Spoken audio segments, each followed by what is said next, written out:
The road to WEDF Summerfest runs through Mesa, Arizona. We heard from Bret Hart earlier tonight that Moses Del Rio will go one-on-one with Randy Orton. This is Frank Dog here, joined alongside Homer. And what a show we have for here tonight. You know, I gotta say, I'm sick of being right about Bret Hart all the time. You know, clearly he's got a problem with Del Rio. I don't know what it is. Clearly Del Rio was sick last week, but I digress.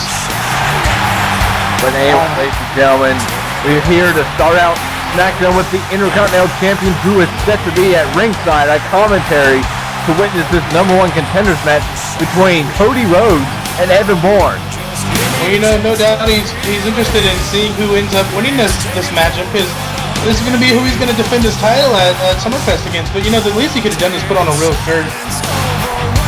But of course, Oshujax, like you mentioned, you know, the Intercontinental Champion, and if I were him, if I were the Intercontinental Champion, I'd be doing the same thing. I'd want to know exactly who comes out here.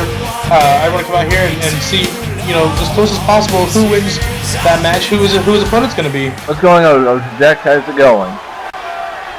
Not too bad, not too bad. I had to get a front row seat when I heard about the match that was going on, so I figured, let's do it.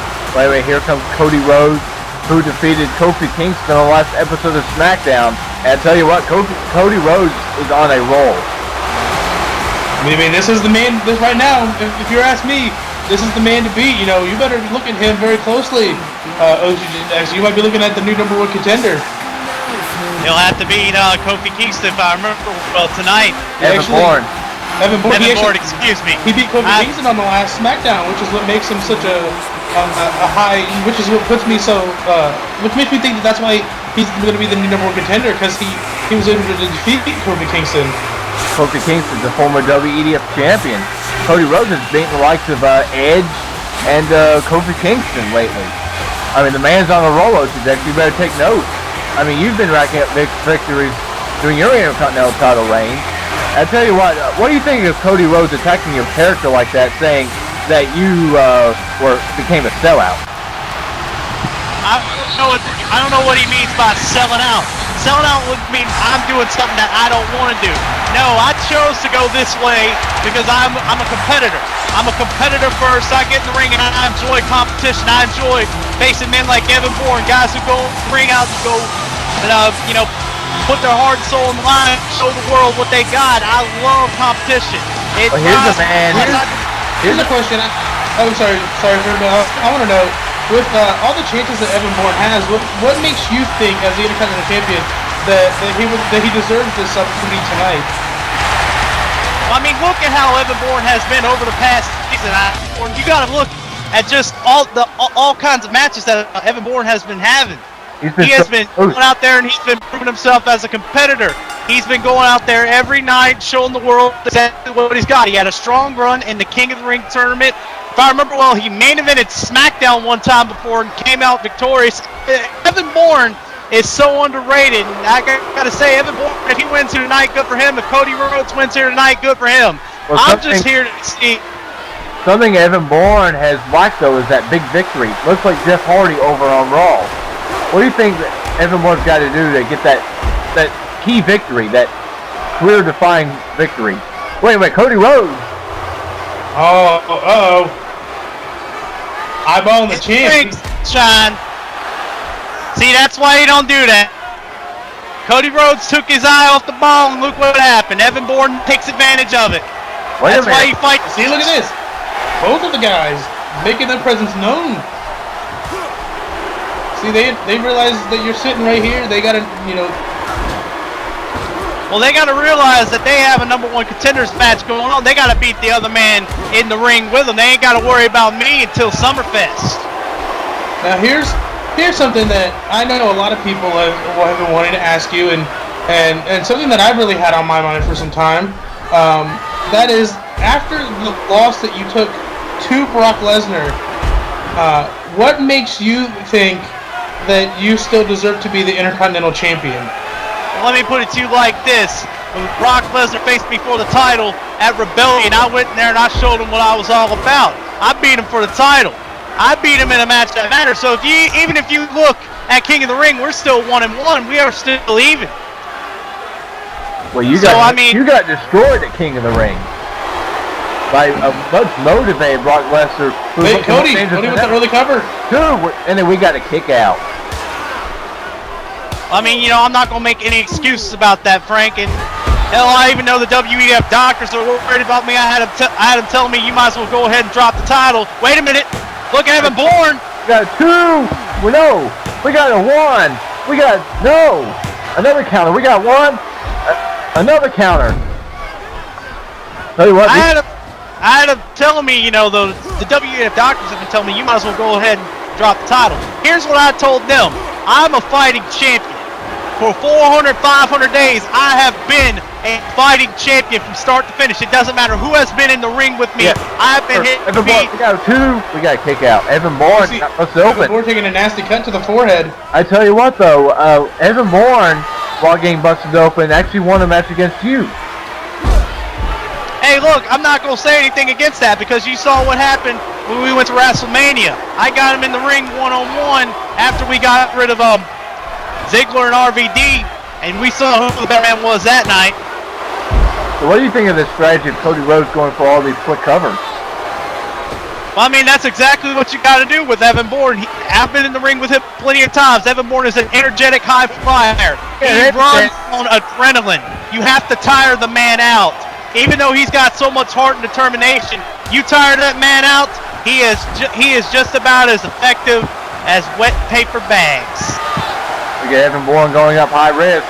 What's he going for here? Missile drop kick connects. I gotta say, no disrespect to you, Oshujax, maybe just a little bit. Even if you're speaking English, sometimes I don't understand half of what you're saying.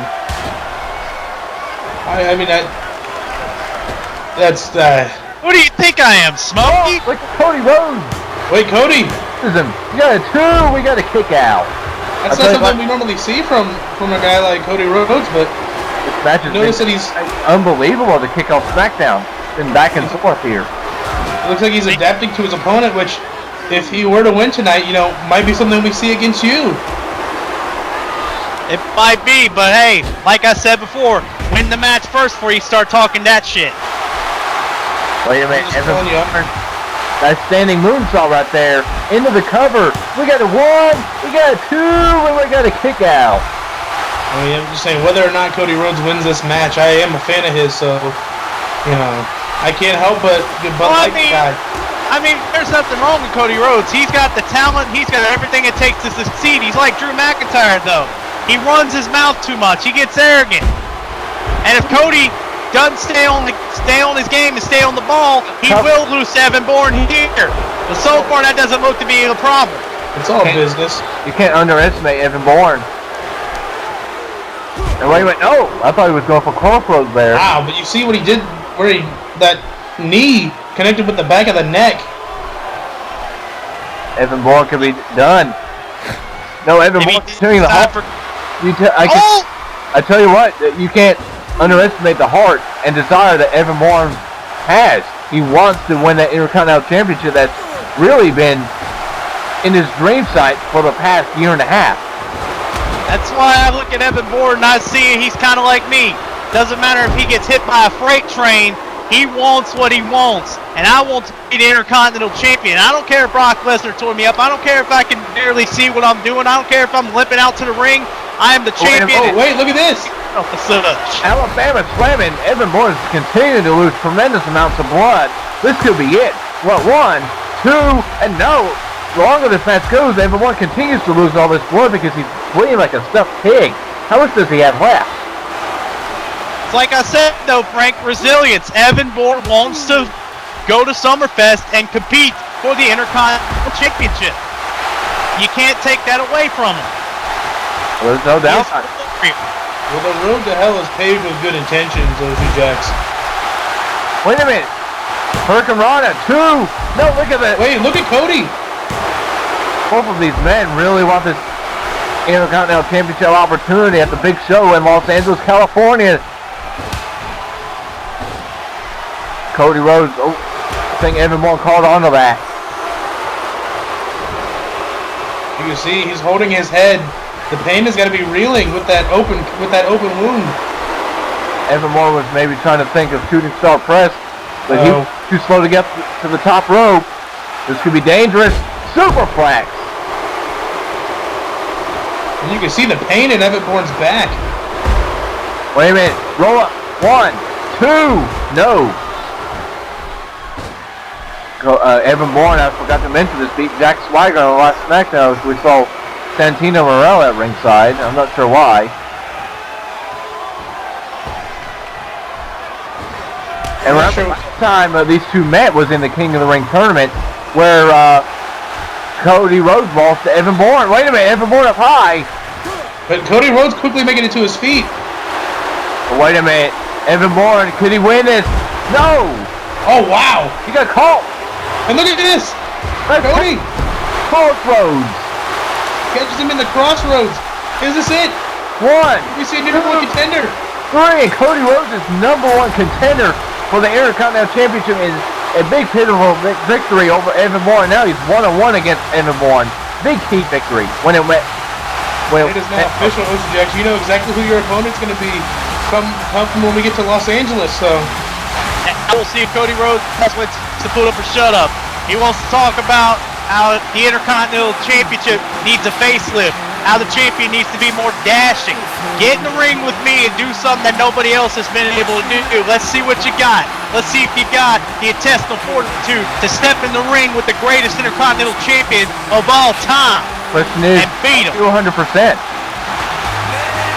Look, Frank, 100%, 80%, 50%, I have no excuse. I am the Intercontinental Champion. I'm a fighter. I will take any and all challenges. It doesn't matter if it's Cody Rhodes. It doesn't matter if it's Evan Bourne. It doesn't matter if it's Matt Eichhorn over there. Whoever's in the ring. Wait a minute. What is he doing? Wait a minute. Cody Rhodes is celebrating this win. Here it is. This is the official matchup. Wait a minute. Oh, look at Cody. Making a statement early on. Oshujax says that's mine. You're gonna have to win against me against Summerfest at Summerfest. How much longer is it his? Well, we'll find out just a couple weeks from now at Summerfest in Los Angeles, California. See, Cody Rhodes, it looked like he wanted to slap Oshujax in the face, but decides to fight another day. See, Chavo Guerrero did tap out to Daniel Bryan last week on Smackdown. And the television championship on the line.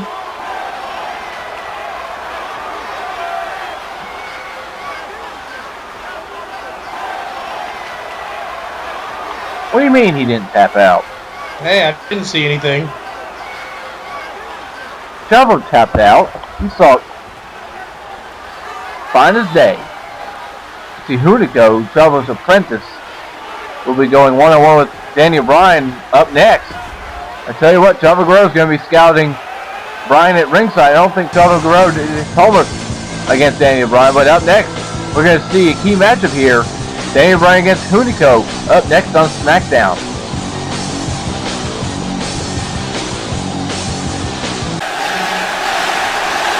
And ladies and gentlemen, here comes Daniel Bryan, who's set to take on Huno up next. And Daniel Bryan made Chavo Guerrero tap out last week on SmackDown. I believe what was announced is that Daniel Bryan will be challenging Chavo Guerrero for that television championship at Summerfest, and Chavo Guerrero denied tapping out. Well, I mean, we choose what we believe to see, and I didn't see anybody tap out either. So, Daniel Bryan might have some illusions of grandeur. I don't know, but the one thing that does remain true, regardless of that fact, is that he does have to focus on facing Huno tonight. That's right. Huno is Chavo's newest protege, and he's also the newest member of the cartel. So the cartel gaining yet another member. I gotta tell you that Huno aligning himself with Chavo Guerrero with that experience is a very smart thing. I think that he's got a lot to learn from Chavo and from everybody in the cartel. So this is a very smart move by Huno. And got to add though that earlier today, El Rojo Mexico got wished well in his future endeavors by John Laurinaitis. Well, I mean, sometimes you gotta sometimes, things just don't work out for you. So, but, we're going to not focus too much on the past and worry about the present. And the present right now is that Huno is looking to make a big impression here in WEDF. That's right. And if he can beat Daniel Bryan, you never know. We could see a triple threat match. I mean, anything is possible here, but more importantly, is a huge opportunity for. Well, we saw Chavo Guerrero take Bryan lightly last week. Who knows? Maybe Bryan might take Hunico lightly. I think that you should never take an opponent lightly, no matter how goofy they are. We've seen in recent history that doing that can cost you a match. So. There was no doubt about that. Ask Oshujax when he faced Rey Mysterio last season. Or ask Jack Swagger. That's right. See, Bryan has the wrestling edge here in this match.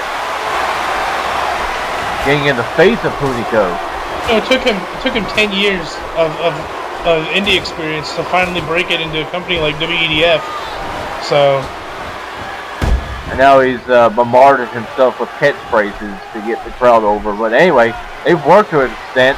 Hunico, to an extent, is learning from Chavo Guerrero, who's known to lie, cheat, and steal. I mean, he's part of the legendary Guerrero family, and aside from who he's related to, he's got tons of experience in the business, an experience that anybody can learn from. Uh-oh. Wait a minute. Stare down between champion and challenger. Chavo Guerrero's in Bryan's face. Look out from behind. It's that experience that Chavo used that allowed Hunico to get the edge. He knew that Daniel Bryan was going to get distracted. That is something that you learn on day one of wrestling a Guerrero, is to keep your eye on your opponent at all times. And now Hunico starting to really move things along here. I don't like the strategy, but it was indeed smart. And now Hunico with a neck breaker. I mean, no rule was broken. Chavo didn't touch. Hunico, be on the road. The ref didn't see it. And look at that, the speed of Hunico going right into that neck breaker. Hunico's actually pretty fast. Wait a minute, Bryan with the springboard out of nowhere. Completely surprising Hunico and changing the momentum. I think he might be thinking missile drop kick. He is. What do you think the strategy is for Hunico? We got cover 1, 2 in this match. Knowing that he doesn't really have the. Oh, Chavo Guerrero's throwing a chair in the ring. Again, he's not doing anything that breaks any rules. Referee's got to pay more attention there. He's getting rid of the evidence. If Daniel Bryan happens to be distracted by anything that Chavo does, that's Daniel Bryan's fault. Daniel Bryan should focus more on Hunico in this match. That's absolutely correct. And you saw there, he was not thinking clearly. That's where Hunico was able to grab the ropes. You got to have good ring awareness. Hunico's showing a lot of promise here. Irish whip. And now look at it. Oh, man. German suplex. Shades of Kurt Angle. Remember, Hunico faced Kurt Angle in his debut match. Now Hunico, whoa, look at this. Schoolboy, 2. Bryan flips it over, 2 with his no. Hunico showing athleticism, 2, no. I mean, you see here, these are two quick opponents, and they're showing that off right there with that interesting little exchange. Oh. Wait a minute. Chavo Guerrero, come on now. Daniel Bryan needs to keep his eye on the prize. And again. Well, Chavo Guerrero hit him in the foot. The ref didn't call anything. If anything had happened, I think the ref would have disqualified Hunico on the spot. Well, Hunico should have been disqualified. Well, the ref clearly didn't see anything, so I gotta go with what the ref sees. Now Bryan with a fury of kicks. And one right to the head. Hunico could be down and out. This could be bad. Chavo Guerrero's livid. No, what a counter. Oh, look at that. He counters the bell lock, whatever he calls it nowadays. Whoa. Oh, man. What's this?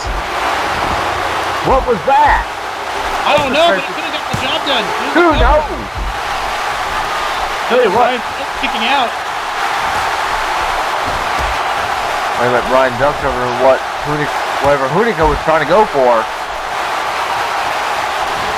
Another kick to the head, and there it is.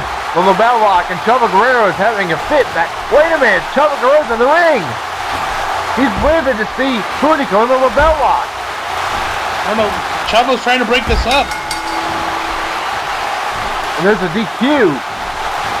This match is being thrown out. Chavo Guerrero at the time of LaBelle Lock got pissed off. The referee throw this match out. The match is over, but the fight isn't. And you see here the numbers battle is taking the advantage. 2-on-1. The Cartel is in control here. This is not good for Daniel Bryan. Look at Chavo Guerrero. Just typical Guerrero fashion. He couldn't stand the sight of seeing his protege in the LaBelle Lock. I mean, he's simply just making a statement to Daniel Bryan, and that is, this is not your fight to be in. You need to mind your own business. And look at this.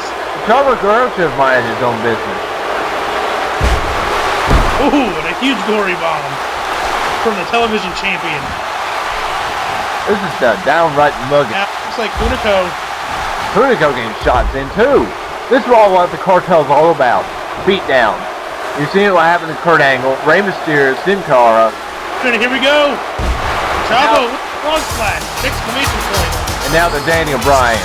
Chavo Guerrero just decimated Daniel Bryan here. This is just a clear message to Daniel Bryan that if you want the television champion, you're going to have to fight through the whole Cartel to get to it. You're more like Chavo Guerrero's embarrassed of what happened, and he wanted to see an embarrassment again this week. Nothing to be embarrassed about. You see, he's standing tall as the victor. Hunico may not have won that match technically, but that's not what matters. And you can see here, baddest man on the planet. Who decimated the great Khali last week. I mean, that was just incredible. The way he manhandled him, made him look like a cruiserweight. Saw what happened to Oshujax and Rikishi and Brodus Clay. I mean, this man Brock Lesnar, ever since his loss to Rebellion, has been on a warpath. He's been an unstoppable machine. There's no doubt that maybe he is the baddest man on the planet. I mean, he has been a man possessed, and so far nothing has been able to stop him. And now that he's making his way out of the ring, I gotta wonder what he has, what's on his mind tonight. Who knows? Brock Lesnar's not really wanting to gloat. He just wants to kick ass on the ring. But lately, though, he's been saying he's indeed the baddest man on the planet, and who can really argue with him? I mean, anybody out there that has something to say about it, I'm sure Lesnar would be happy to shut them up.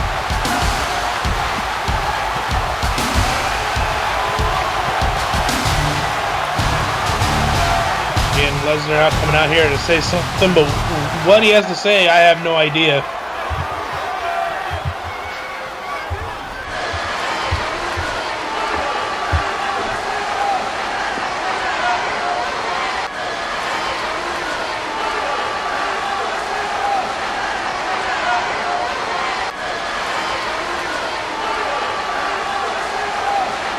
Fluke Raw. And he proved it was a fluke at King of the Ring. He didn't want that Intercontinental title. He just wanted that title being the baddest man on the planet. So Lesnar destroys that Ryder. Wait a minute.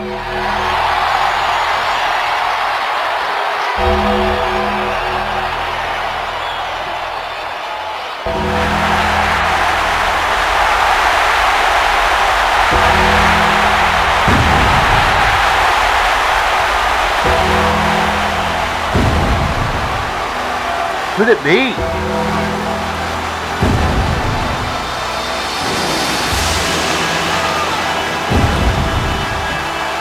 And there he is.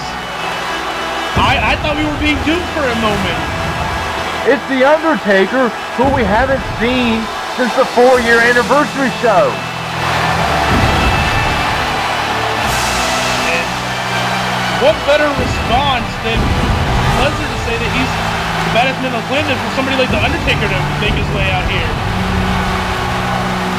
I mean, I was convinced that Lesnar was truly the baddest man, but we might have seen the biggest challenge he's ever faced. The last time we saw Undertaker before that match with Keith Slater, he couldn't make his way out of the arena at WrestleMania 2 against Goldberg. easily the biggest match that I've ever commentated in my short career. And I mean, who knows what? I mean, Undertaker.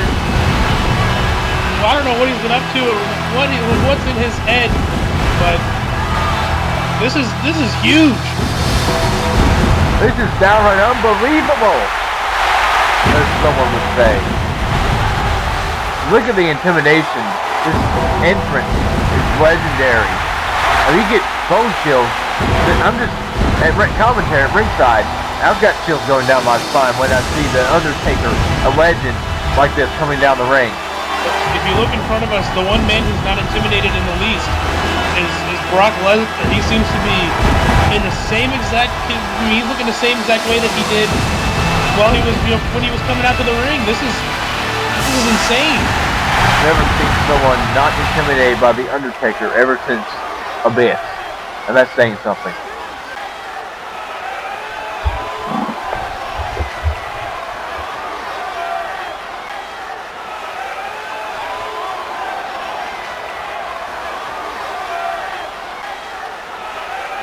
Whoa! Wow!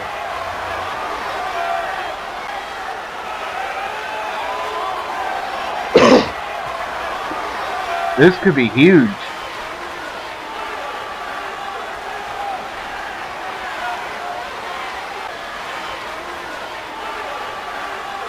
Oh, it's on. Summerfest already.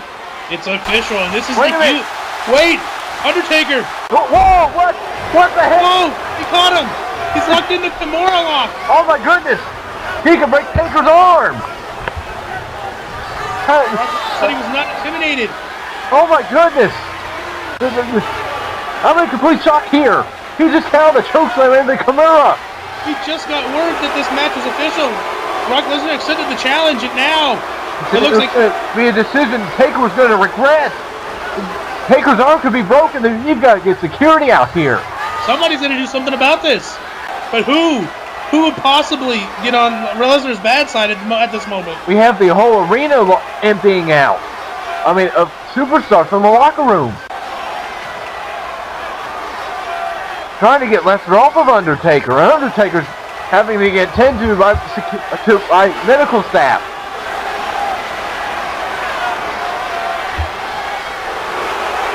And this whole thing is out of control, but as we're clearing out the ring, we gotta continue on with the show. Up next, the tag team match action. $1 Million Congregation try to continue the momentum here against Too Cool. And coming up next, we have 4 of the goofiest people in tag team wrestling. And well, they're affiliated with the Grish, so they're awesome. These guys have been goofing around for over a decade. They're gangsters. They're the Grish is gangsters. I mean, I guess sometimes some people just never change. They've never, some things just stay the same. And I don't. What am I supposed to say to this? Well, they're just wanting to have fun. I guess we all have our own definitions of fun. I mean, wait. We just saw the Grish do the worm. I want to see Sky do. How do you see it? See if he's still got it.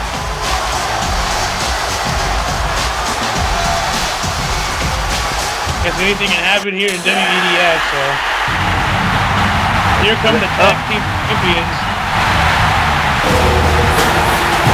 And I gotta give them some credit. I didn't think that they were taking their title reign seriously, but they proved me wrong with their last defense. Here they come with Crowder on their feet. They'll be facing whoever wins this tag team tournament at Summerfest. But at the same time, they want to prove themselves to continue to be the best tag team in WEDF, and so they're taking on all comers. And I will say these guys have truly stepped up their game as of late. No, there's no doubt about that. They were the ones to beat Jericho recently at King of the Ring. I mean, it's uncanny. They, act like complete goofs outside and a little bit inside the ring. But as soon as that bell rings, they shift into work mode, and they get the work. They get the job done. I don't think these tag teams should think that congregation is just gonna have fun and games. They take things seriously. I mean, the tag team division as a whole is truly stepping up here in WEDF, and this. I mean, you've known Suspect for years. You know he can play two sides. I used to work with the guy, but I'll tell you, as much as I worked with him, I never saw this side of him. So. Steve De Niro regaining the upper, going out Scotty Hottie. It's a quick tag already. I mean, this is traditional tag team wrestling. You gotta constantly keep your partner fresh. Keep the legal man fresh. And Scotty Hottie didn't take much of that drop kick. Oh man, he's gonna take a lot of this. He's gonna get a little dizzy. That's in his turn, Karana. And more importantly, you see he's keeping him out of that corner of the ring. Another quick tag to De Niro. Nice double team. Oh, double kick. Looking like a well-oiled machine. So who do you think is going to win that tag team tournament to possibly challenge the congregation at Summerfest? We have teams like Team Santino and Zack Ryder going, Rey Mysterio and Sin Cara, Primo and Epico. Between those, and then you also have International Airstrike. Well, my favorite team out of those four, to me, it's the one team that truly takes wrestling seriously, and that's the team of Primo and Epico. I really like those guys. I like what they represent, and I hope to see them take on the tag team champions by winning that tournament. Right now we have Grandmaster Sexay. Yeah. And then Scotty Hottie. And oh man, nice teamwork there. They may be goofing around for over a decade, but they appear to still have it. The Suspect was in a near fall. Oh wow. Wow, nice. Tilt-a-war world, whatever that was. It was effective is what it was. The Suspect, that is vintage Suspect with that $1,000 springboard lariat. Gonna go for the cover on that one, but Scotty Hottie is able to kick out. Now it looks like we're gonna get another quick tag to De Niro. Oh wow, nearly kicked his head off. You see that their repertoire of tag team moves is almost unlimited. There's a reversal. So far this match is going back and forth. It's been very close, and Too Cool has been keeping the tag team champions on their toes. But look at this, De Niro, the face buster. In the cover, what would happen if Too Cool, who were actually eliminated in that tournament, were actually to defeat the tag team champions? Well, I mean, obviously, because of the tournament, they wouldn't get the next opportunity at the titles, but I think, despite that loss that they took in the tournament, you'd have to look at them as possible contenders in the near future. And wait, Suspect. What a to the head. This could be it. Scott Jones busted over 2-0. Blocked him with that kick. And Grandmaster Sexay trying to keep this alive for his team, and it looks like he did just enough to do that. Scotty Hottie desperate for the tag, and he gets it. Grandmaster Sexay in the ring. Takes out Suspect. There goes De Niro. Oh. Wow. Surprising that Too Cool hadn't really shown much ring rust. Nice power slam from Grandmaster Sexay. Wait a minute, small package. This could be it. 1, 2, they can know. Wait, Suspect goes in. Near fall for both of those teams. And now Suspect. Too Cool. I don't know what he's thinking. He looks like he allowed Grandmaster Sexay to rest for a bit, though. Wait a minute, Suspect with another counter, making Grandmaster Sexay dizzy.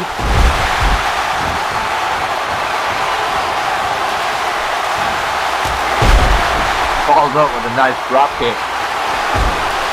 And a big right hand. And De Niro staying on Grandmaster Sexay. It looks like all he's doing is just bringing him back into the ring.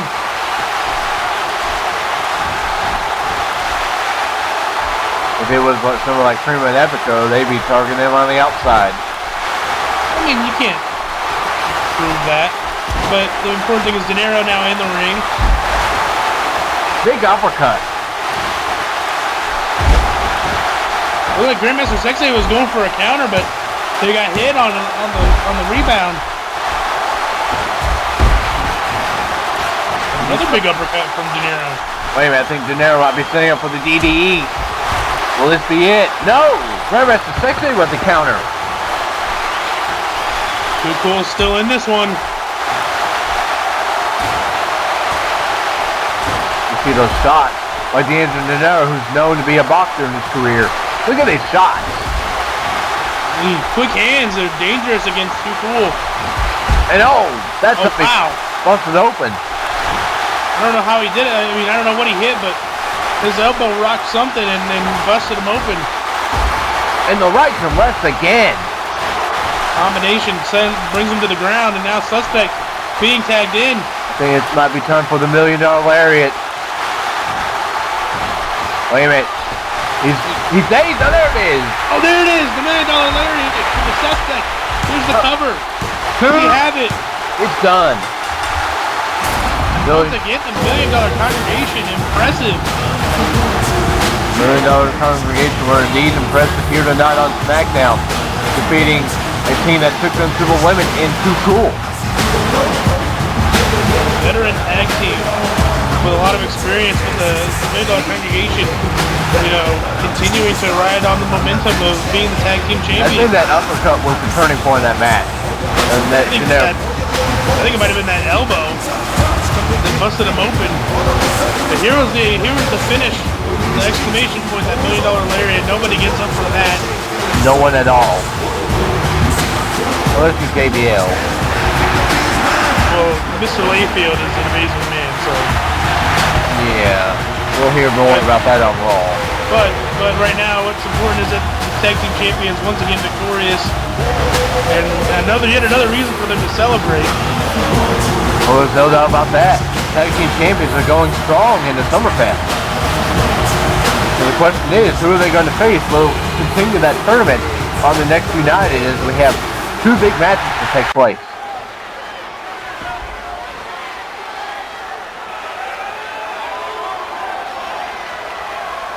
Shawn Michaels seems to have a special interest in this whole situation between Danny Jackpot and Ric Flair. You know, Shawn Michaels is good friends with Ric Flair, and Shawn Michaels finished up a rival with Danny Jackpot. And Flair wants to teach Danny Jackpot respect. What do you think of Flair saying Danny Jackpot was a statistic? I mean, that's disrespectful to refer to Danny that way, you know, especially the fact that throughout most of Flair's career, people have thrown around the fact that he's a 16-time world champion. That doesn't sound anything like more than a statistic to me. So, you know, it's a little hypocritical and it's disrespectful to Danny Jackpot, so. Whoa, Shawn Michaels says Danny doesn't respect himself. I can tell you that that's not true. In fact, I think the only person that Danny truly respects is himself. Well, there's no doubt about that. He's an egotistical jackass. Well, no. I mean, he's just a man who knows who he can trust. Yeah, that's himself. Because remember, those fans blew their shit when he won the Royal Reckoning match. And here comes the 16-time styling profiling World Heavyweight Champion, Ric Flair. We just heard him talking trash. Danny Jackpot says he doesn't owe Ric Flair a match at Summerfest. What do you think of that? I think that's ducking out and being a true coward. Just like Shawn Michaels said, Danny Jackpot only accepts matches if it benefits himself. Well, I mean, what does he have to gain by beating an old man like Ric Flair? Dave Jackpot said himself, he's the man. That led to Ric Flair coming out. If you want to be the man, you gotta beat the man. I mean, Danny's been the man. He doesn't have to prove that he's the man by beating somebody that should have retired more than a decade ago. That doesn't prove anything. I think he has to prove that. You know, the truth is Ric Flair needs to just hang it up. You know, the fact that he's still coming out here in wrestling gear, the fact that he's still in this illusion that he's still a professional wrestler, you know, that's what's sad to me. He just loves this business. Something I don't think Danny Jackpot does. I think he's just in it for the titles and the money and the championship.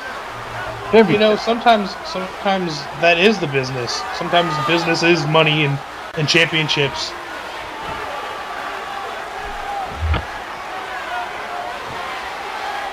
Right, he's scared. I think he's scared. He's got nothing to be afraid of. And he says that would be a mistake Ric Flair would do. That's right.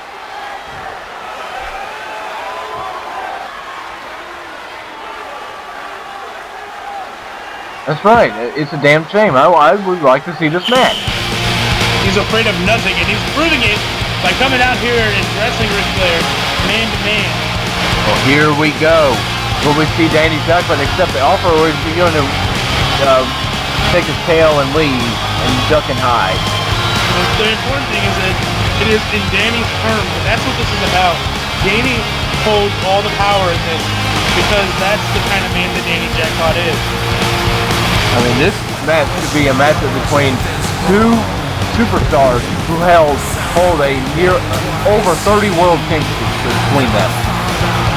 This could be the biggest match in history, and Danny Jackpot's wanting to throw it away because he doesn't want to be embarrassed if he loses, if he taps out to the figure 4. There's no question that Danny would win the match.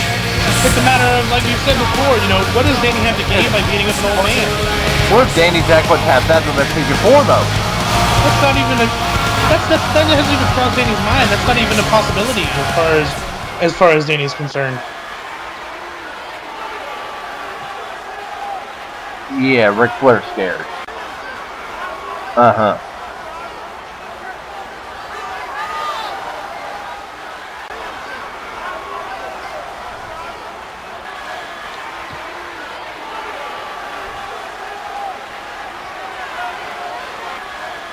That's absolutely correct. Well, sure, John Cena's just one man, though. But I mean, you're talking about men who, you know, you're talking about men with that kind of caliber. You know, John Cena's up there. Ric Flair's beating people such as Hulk Hogan, Harley Race, all these big names. Sting.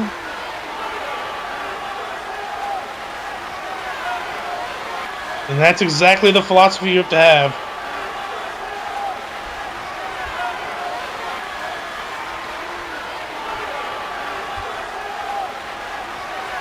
Damn shame that these people turn their back on Danny. He turned their backs on them too. I mean, why fight for somebody that isn't willing to? Whoa! It's on. I think there you go. See, he snapped. Well, Danny set the terms. That's what matters. Danny is the one who set the terms.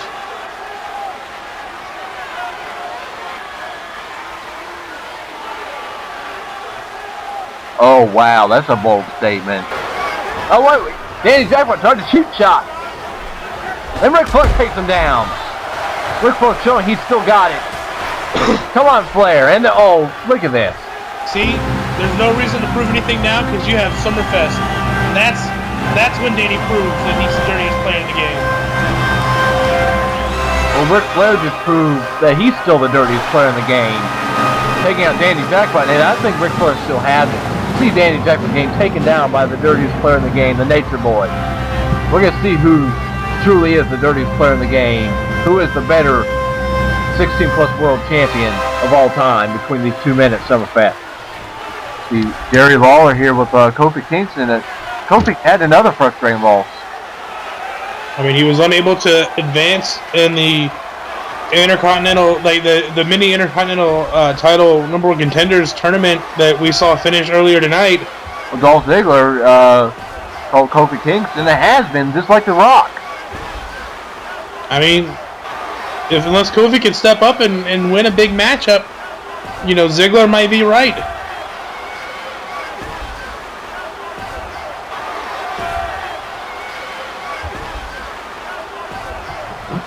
That's going to be a big one. That's right. Kofi Kingston has a huge matchup here next. You see Dolph Ziggler, he was personally frustrated that Kofi Kingston had a match and he didn't. I don't know what to think of Dolph Ziggler, though. I mean, yeah, he reached the King of the Ring final, sure. But he had the night off. Kofi had to wrestle. And Dolph Ziggler, last time I checked, it's probably above the Intercontinental title division anyway, so I don't know why he's sticking his nose in Kofi's business like that. Well, none of that's important. What's important is that Kofi is about to face the man that we see coming down to the ring, the World Heavyweight Champion, #1 contender, CM Punk. And I gotta say, Kofi, if he's, this is a huge challenge for Kofi Kingston, but, if he's looking to prove Dolph Ziggler wrong, this is his chance to do it. Because CM Punk has been on a huge roll ever since winning the match against Edge to become #1 contender. And these two have a little bit of history. Last season, Kofi Kingston retained over CM Punk for the WEDF Championship. Kind of thanks in part to, I think, Stone Cold Steve Austin being involved there. But still, nonetheless, Kofi Kingston holds the victory over CM Punk. A lot has changed since then, but the important thing is that both of these men want to make a statement. And if Kofi wants to make a statement, not just to Dolph Ziggler, but to himself and to the entire WEDF universe, there's no better way to do that than to be a man like CM Punk, who's been on such a huge roll. Well, there's no doubt about that. I mean, you saw last week on Smackdown, though, that roll was kind of derailed a little bit when Shawn Michaels hit Punk with Sweet Chin Music. I mean, anything is, nothing can truly be stopped by a single action. CM Punk remains the #1 contender of the World Heavyweight Championship. He will face Shawn Michaels at Summerfest, but right now, his eyes are set on Kofi Kingston. You can't take Kofi Kingston lightly at all. And Kofi Kingston's trying to get this crowd into this. See CM Punk with the side headlock. Two men similar in size. Kofi Kingston gets out of that headlock. That's Irish whip. Oh, look at nice foot over DDT from the #1 contender. Look at the arrogance of CM Punk. He is confident in his abilities. I mean, most people get handed World Heavyweight Championship opportunities, but CM Punk, had to earn his the hard way. And one of those people that supposedly Punk said got handed that opportunity has turned his back on the fans. We'll get to that later on tonight. I'm talking about Edge. But anyway, look at Punk with that heel kick. Punk remaining in control. I think, he's got an interesting combination of abilities. He's got, he's got some mat skills, but he's also very quick. All of his strikes are MMA based. He can target any part of the body with his hands and feet of his quick feet. That's absolutely correct.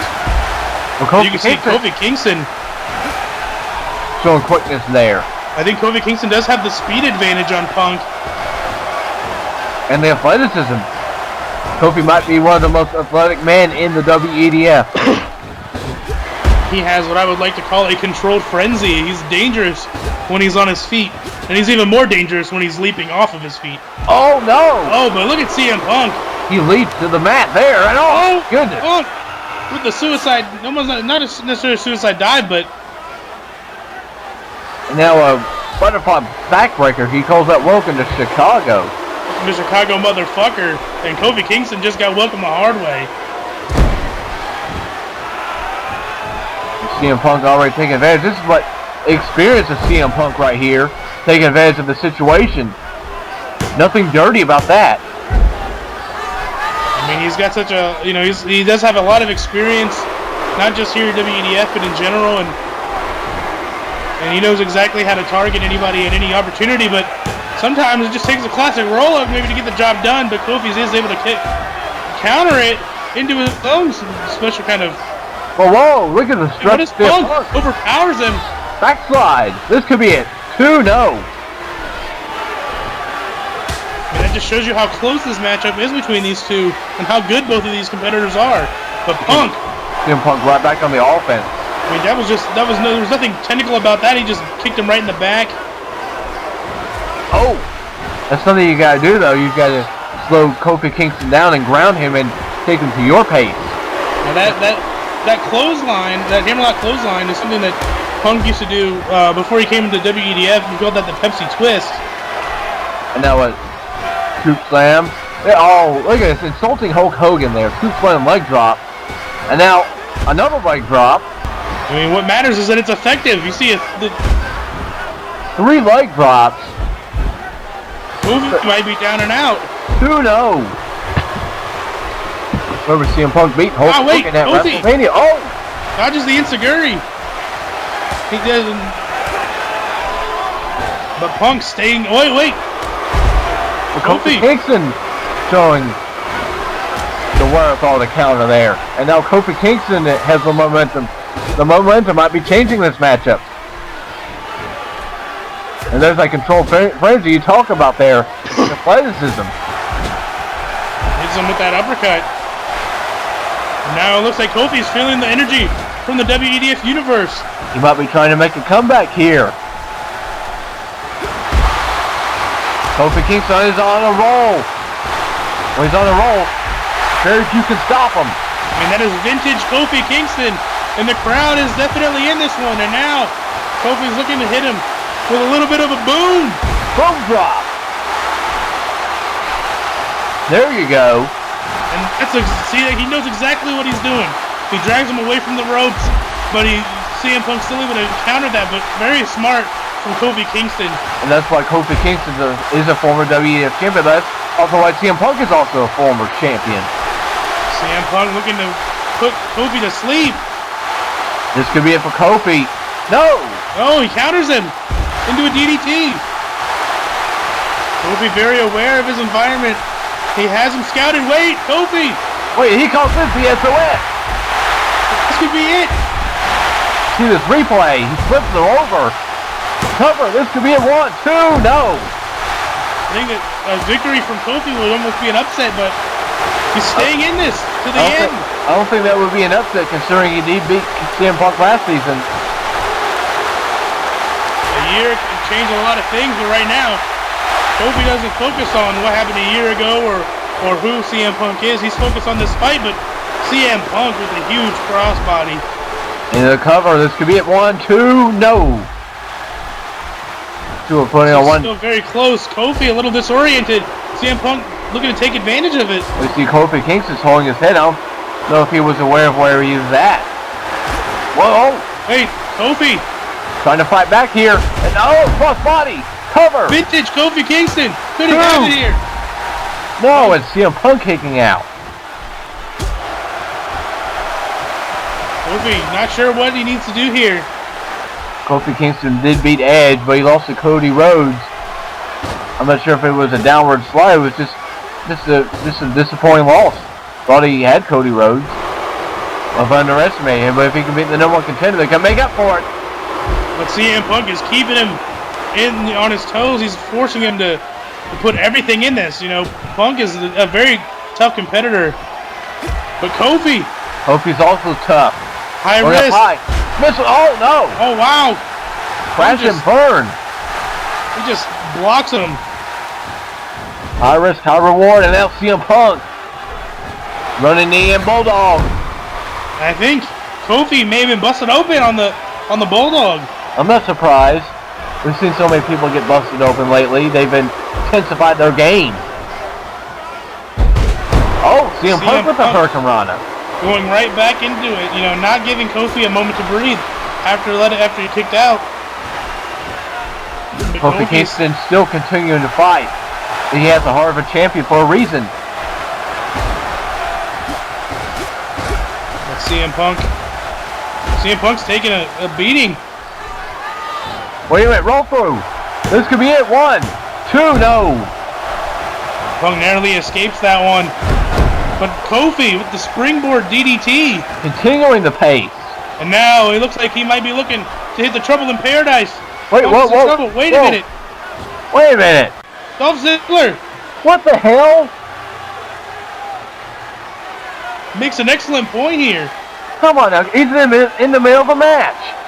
But Ziggler should be in this fight with CM Punk. Come on now. I think we have to start figuring out why Ziggler isn't on more, involved with more shows.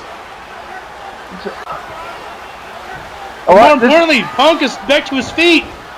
This allows CM Punk to recover. Kofi Kingston about beat the number one contender. If it wasn't for Dolph Ziggler getting involved, now Punk taking advantage. We don't know what could have happened. But what is happening is that CM Punk has got him up in the GTS. GTS. Not this way. Cover 1, 2, 3. Damn it, not this way.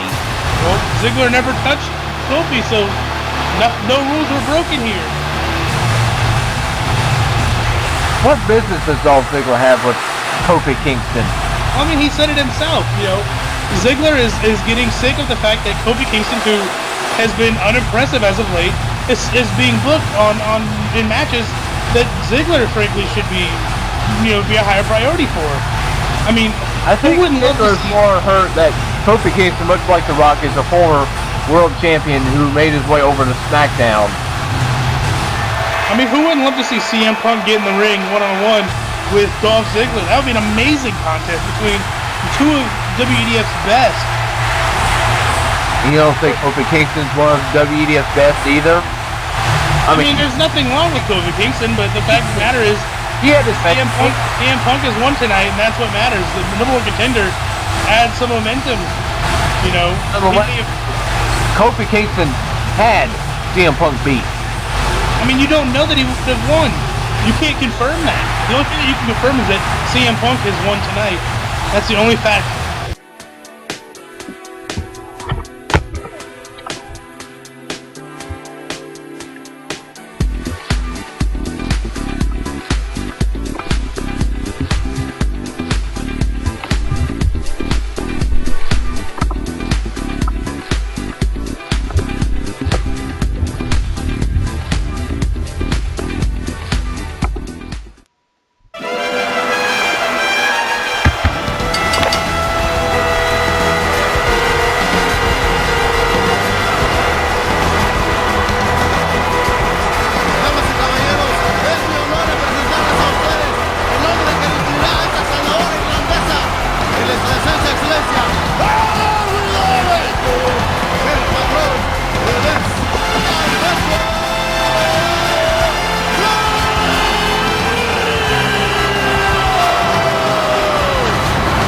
I mean, don't you just love that?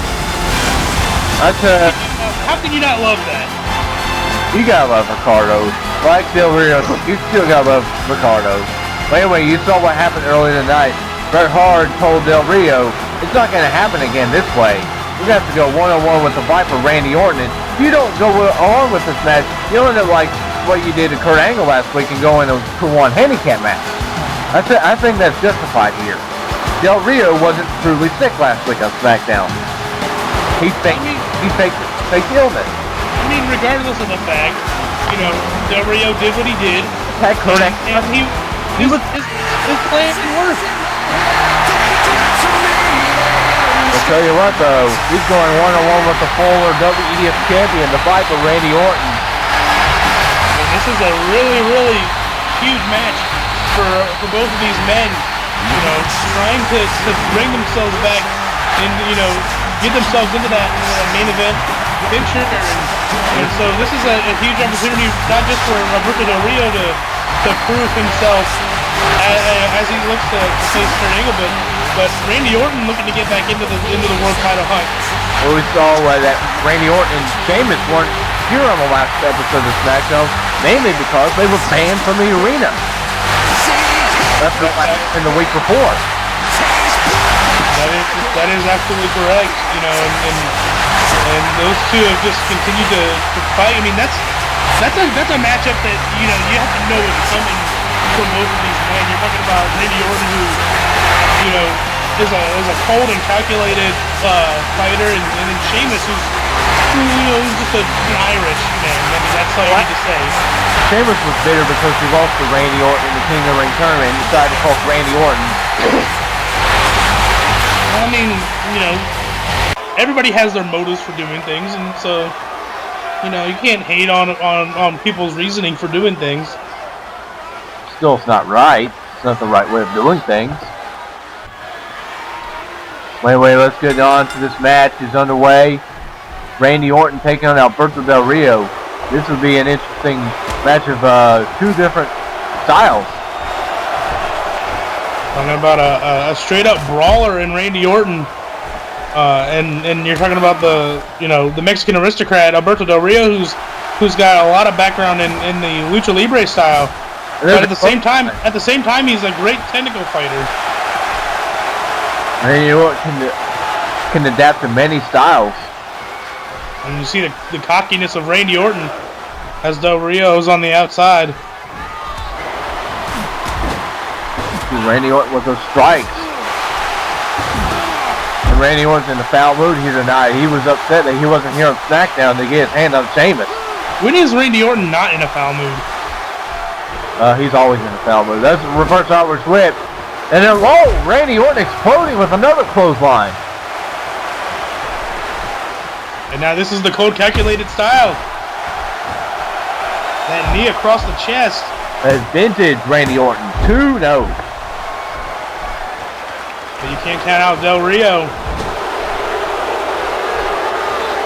Oh, what a clothesline. You know, I would call Alberto Del Rio Mexican's finest export. You mean a border hopper? That seems just racist, if you ask me. Well, yeah. Well, true. You've had history with racism in WEDF. The fact of the matter is, he's a very accomplished fighter, and Randy Orton shouldn't take him lightly. Shouldn't take him lightly at all. Del Rio, he forces this class and that he's rich upon the people, and he forces it again when he paid off the Hall of Pain, who were pissed off to take out Kurt Angle. Well, the fact of the matter is, the man is part of a very wealthy family, and so, why not use that to your advantage? Well, why not? The man exudes class. Why not be like Ted DiBiase on Raw? A loser? Not a loser. A man who does things the right way. Right and wrong are subjective terms. Oh, wait a minute. See, Del Rio going after the leg of Randy Orton. This is taking a page out of Kurt Angle's playbook. You'd expect him to work on the arm of Randy Orton to set up that cross arm breaker, but perhaps, right now, he's thinking about the vertical base of Randy Orton and how dangerous the RKO is. If Randy Orton can't stand to his feet, he can't hit the RKO. I think Del Rio might want to try to hit the ankle lock to pull more insult injury to Kurt Angle. I mean, that might be true. Right now he's got the Boston Crab locked up, but Orton did make his way to the ropes. See Randy Orton trying to fight back here. Very close, slow-paced match.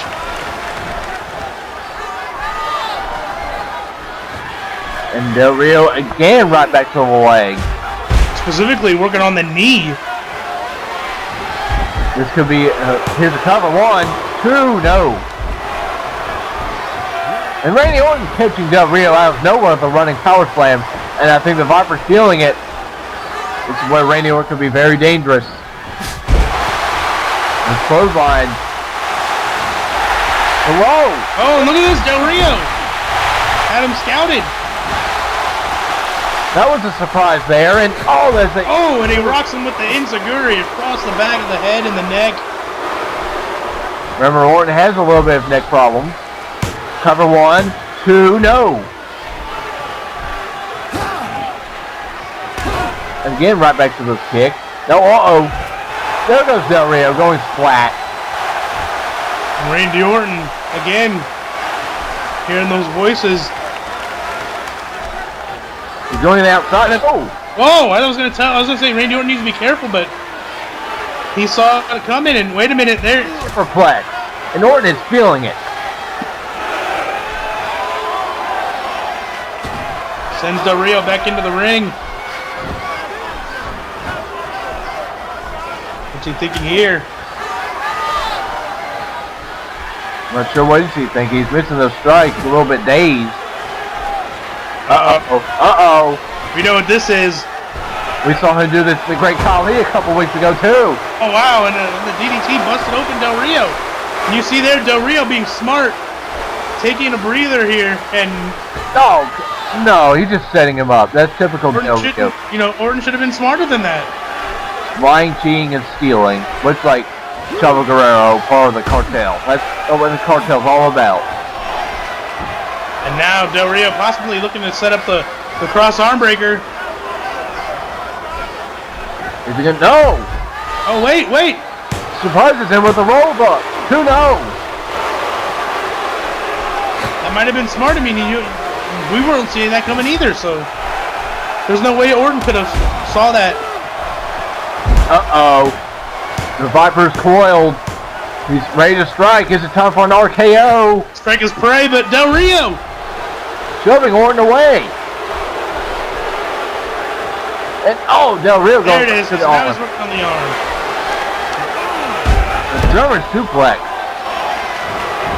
And there it is, the confidence. The Mexican aristocrat.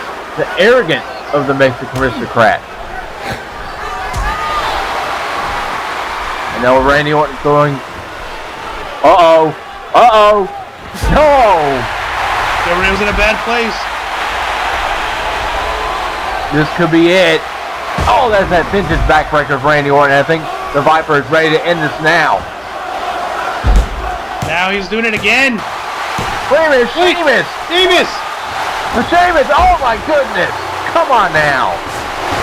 Sheamus blindsides Orton.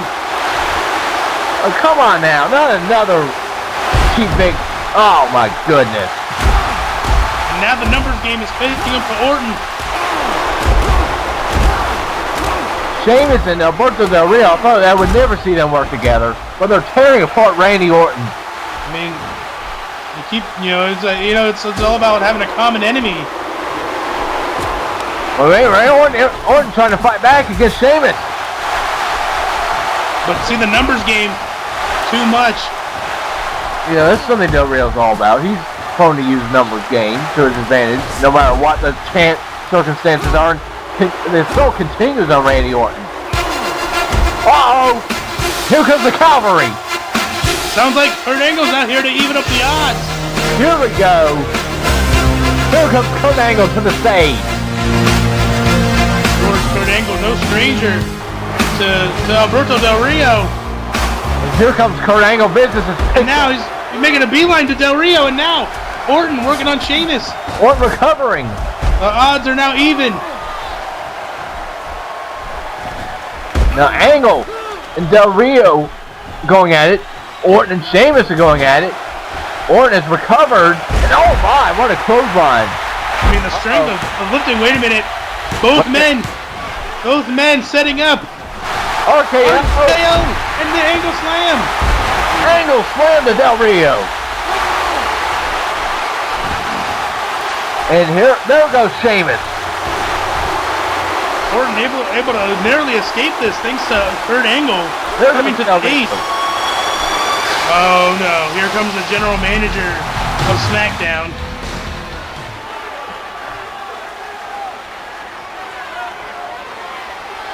Whoa! Wow! There we go.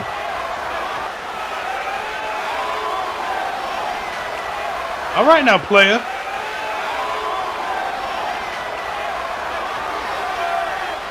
Kurt Angle and Randy Orton versus Sheamus and Alberto Del Rio and Bret Hart taking a page out of Teddy Long's playbook.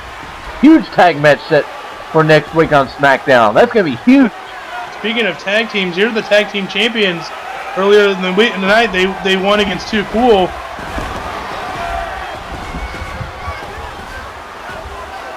Oh, here's Primo and Epico, who won their match via countout over Funky Cool. A win is a win. They're still in the tournament. But if you full package, I mean, these two could be the next tag team champions. You never know. You can't win a tag team championship match via count out.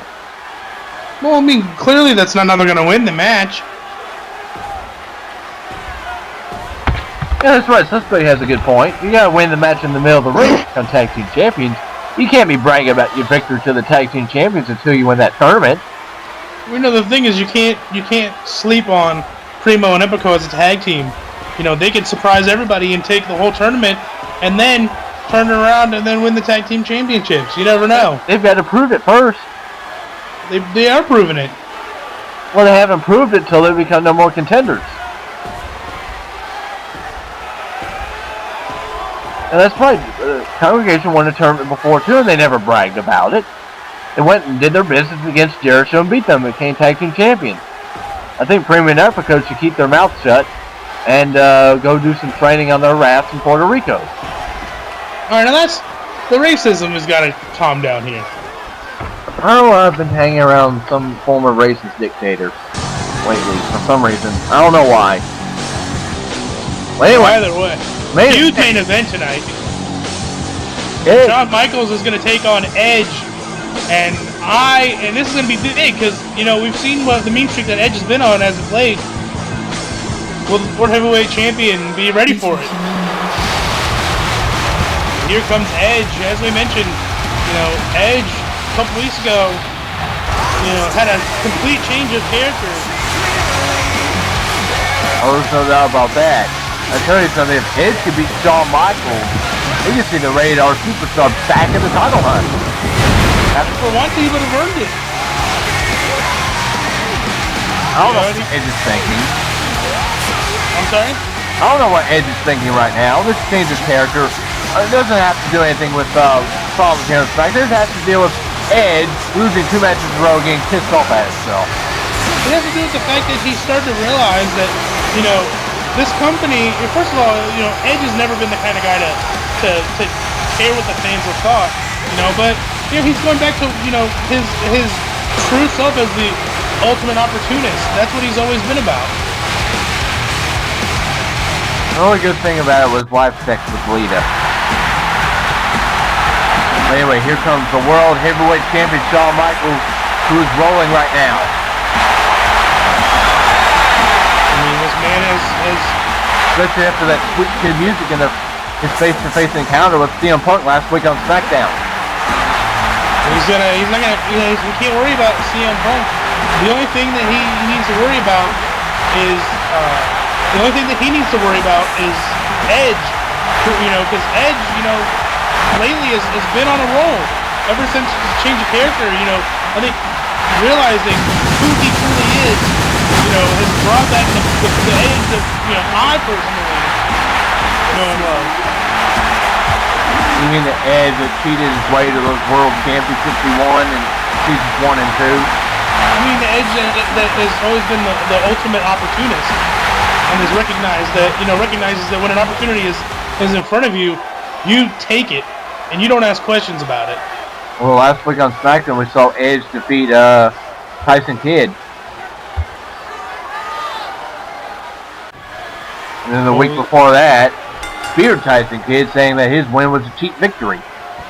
What is Edge doing? What is Edge doing right now? He's getting in the mind of the World Heavyweight Champion.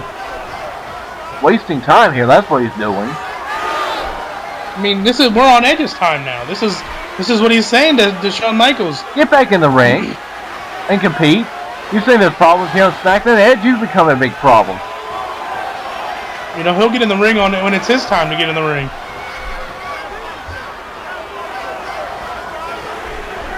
You see him eyeballing Shawn Michaels.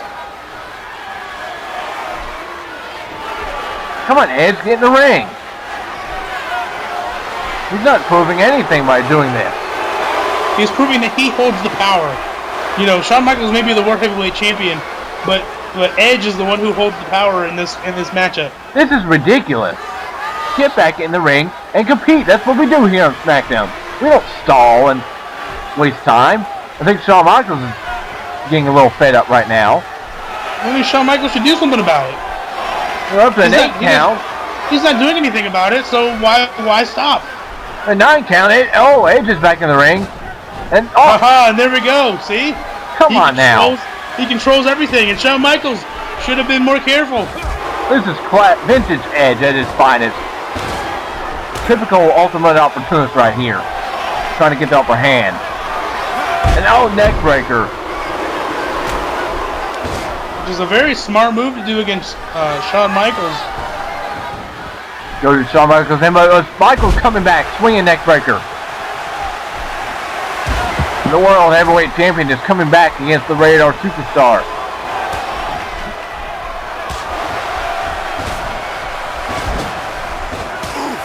And knife it stopped.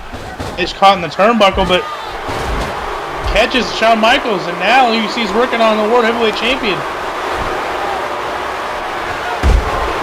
Tornado DDT.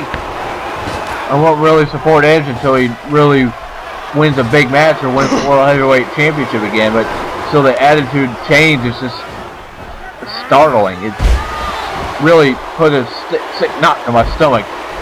Like it or not, though, Edge has turned around his momentum of his career. I mean, the fact of the matter is... And there he goes. There he goes again. See, he's controlling the tone of the matchup. This is his matchup, not Shawn Michaels', and that is what Edge is proving. It's Shawn Michaels' matchup, too. He wants to build momentum heading into Summerfest. He can't do that with Edge running and ducking.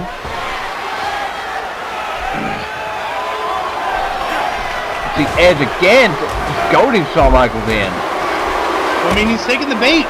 For someone who's been in this business for so long, Shawn Michaels takes the bait like a rookie. Now, Irish whip to the other side of the ring. I would be fed in the ring, too, if this was happening. Of course, I'm not a competitor. We got stunned at WrestleMania and taken out by the WEDF champion. Former WEDF champion. I'm talking about The Miz. Oh, of course. And now look at Edge, again taking advantage.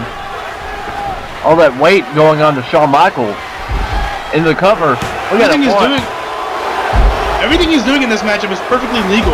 So far, he hasn't broken any rules.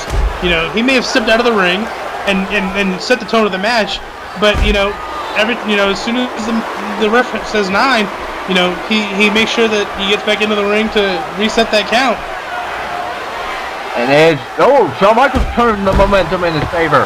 Here we go. Continue it up, Shawn Michaels. Teach Edge a lesson. Shawn Michaels might be getting a little too cocky here. I wouldn't say it was cocky. He's trying to get the momentum in his favor from the... Oh, no! Oh, look at that! Edge dodges him. I think he's going for that signature elbow, forearm, excuse me. Oh, wait a minute. There we go. Shawn Michaels turned the momentum now. This is vintage Shawn Michaels. He's going to be thinking about going to the top. He is. Here we go. Oh, but Edge. Oh, no. And the elbow hit nothing but canvas. Edge with the DDT, busting up Shawn Michaels. World Heavyweight Champion in trouble. 2. No. Edge is a very smart competitor. He knew exactly what Shawn Michaels was going to try to do. And he dodged it.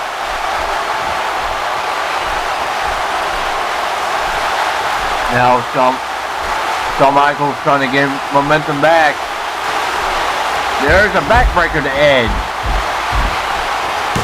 World Heavyweight Champion looking to win this one, but Edge kicks out. Shawn Michaels probably getting back in this match. Here's another scoop slam.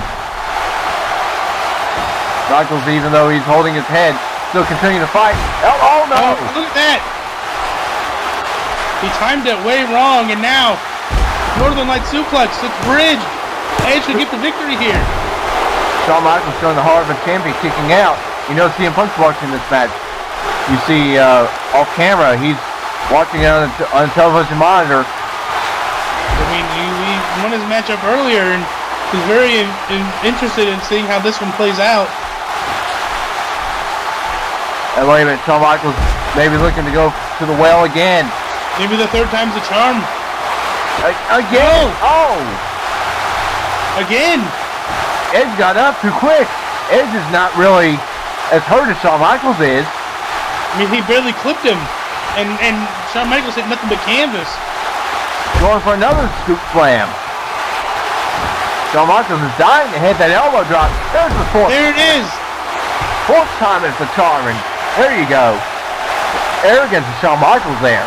The defiance. Shawn Michaels is shooting up the band. Sweet chin music. Oh no! Oh, Edge catches him. And now once again. What is it? What is Edge doing? Looks like he's leaving. What? I think Edge might be done here. Why is he leaving for? He's got nothing to prove anymore. A loss is not going to help him. Living to fight another day. This is ridiculous. Well, whatever you think about it, the fact of the matter is Edge is letting Shawn Michaels know that, you know, he's not going to get the best of him tonight. Turning his back to Shawn Michaels. Many months ago, these two had problems in a tag match. You know, CM Punk and Danny Jackpot. You know, Edge is just walking away. What a coward. What a coward. I mean, he's got nothing to prove here now. Nothing to prove. This is ridiculous. Shawn Michaels wins via countout. This is not the victory Shawn Michaels wanted here tonight on Smackdown. He wanted to gain momentum heading into Summerfest with a clean victory. 1, 2, 3 in the center of the ring. But Edge wanted none of Shawn Michaels. Well, the fact of the matter is Shawn Michaels doesn't technically gain any momentum with a victory like that. So as far as I'm concerned, you know, nothing was really proven here except that, you know, that Edge knows, you know, Edge is a smart guy. He knows when to walk away, and he knows, you know, he knows when there's nothing left to prove. Edge is back at ringside. Look at him, he's pitching a fit like he lost the match. And Shawn Michaels celebrating as if he proved anything. Doesn't prove a damn thing with his victory like that. I mean, at least he won the match, but